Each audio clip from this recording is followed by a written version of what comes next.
The Swedish Stridsvagn 103, commonly known as the S-tank, and the Soviet T-62 are two tanks that emerged during the Cold War, reflecting the divergent military doctrines and operational priorities of their respective nations.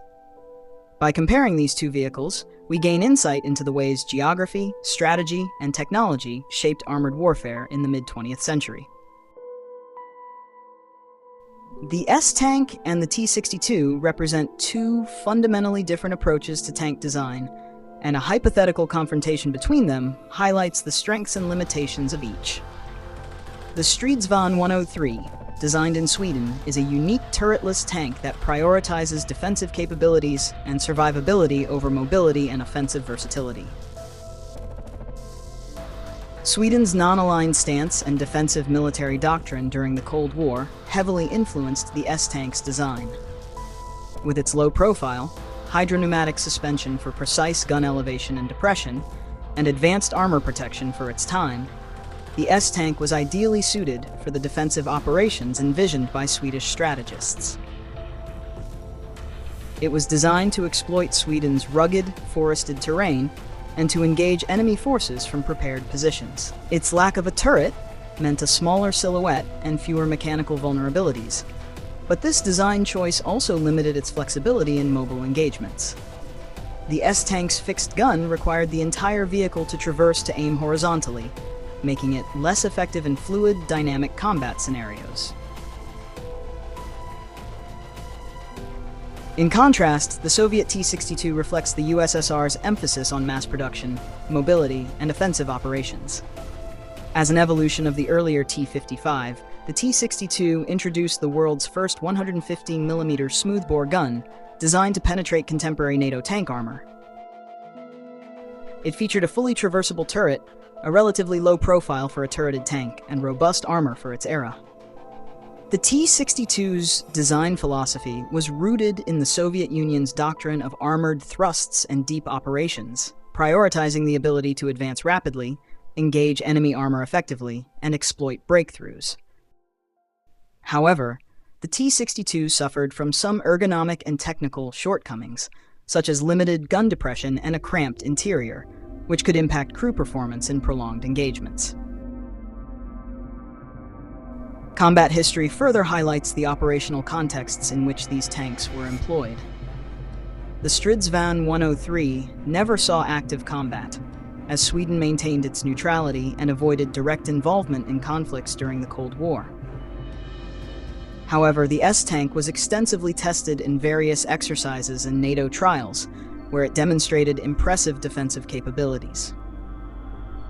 Its innovative design earned praise for its ability to exploit prepared positions, but its limitations in offensive and fluid engagements were noted. The lack of combat history leaves its actual battlefield effectiveness largely speculative, though it remains an influential example of unconventional tank design.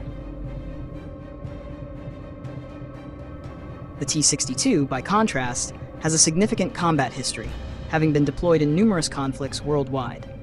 It saw extensive use in the Arab-Israeli wars, particularly during the Yom Kippur War of 1973, where it faced off against Western-designed tanks like the Centurion and M60.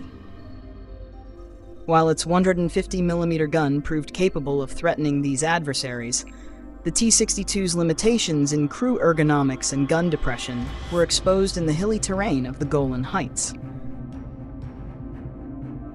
The tank was also used by Soviet-aligned states and insurgent groups in conflicts across Africa, Asia, and the Middle East. Its performance in these engagements highlighted both its durability and the challenges posed by its design compromises. Despite being increasingly outclassed by more modern tanks, the T-62's widespread availability and ease of operation ensured its continued presence on the battlefield for decades. The performance comparison between these two tanks reveals the profound influence of their design philosophies on their battlefield roles.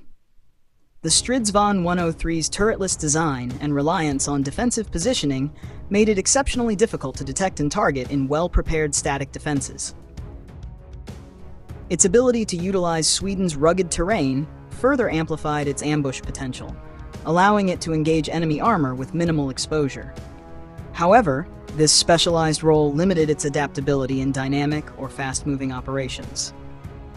The fixed-gun design required precise coordination and effective pre-planned strategies, as the inability to quickly react to threats from multiple angles could leave it vulnerable in fluid combat scenarios. On the other hand, the T-62's turreted design offered a significant advantage in operational flexibility. Its 150mm smoothbore gun provided superior armor-piercing capabilities compared to many contemporaries, making it highly effective against well-armored targets. The turret allowed it to engage targets in any direction without repositioning the entire vehicle, a critical factor in both offensive thrusts and defensive counteractions. However, its relatively limited gun depression was a notable disadvantage in uneven terrain, where it could struggle to engage targets effectively. Moreover, the cramped interior and less than optimal crew ergonomics often impacted the operational efficiency of its crew, particularly during extended engagements. In terms of survivability, the S-tank's low silhouette and advanced sloped armor made it a challenging target in defensive positions. Its ability to hull down and blend into the terrain provided a tactical edge in ambush scenarios. Conversely, the T-62 relied on a balance of mobility and armor, sacrificing some survivability in favor of offensive capability. While it was well armored for its time, it was less adept at exploiting terrain features for concealment, which could make it more vulnerable to prepared defenders. In a hypothetical confrontation, the battlefield conditions and strategic context would be decisive. In static, defensive engagements on complex terrain, the Stridsvagn 103's innovative design would give it a clear edge, enabling it to inflict significant damage on advancing forces.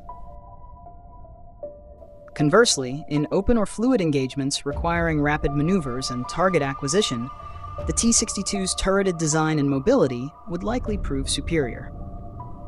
These distinctions underscore how the contrasting military doctrines of Sweden and the Soviet Union shaped their respective tank designs, optimizing each for the roles envisioned within their strategic frameworks. Ultimately, the Stridsvagn 103 and the T-62 are emblematic of two different approaches to armored warfare. The former exemplifies a highly specialized defensive weapon, while the latter represents a more versatile and offensively inclined platform. Their comparison not only highlights their unique strengths and limitations, but also provides valuable lessons in how design priorities influence battlefield effectiveness.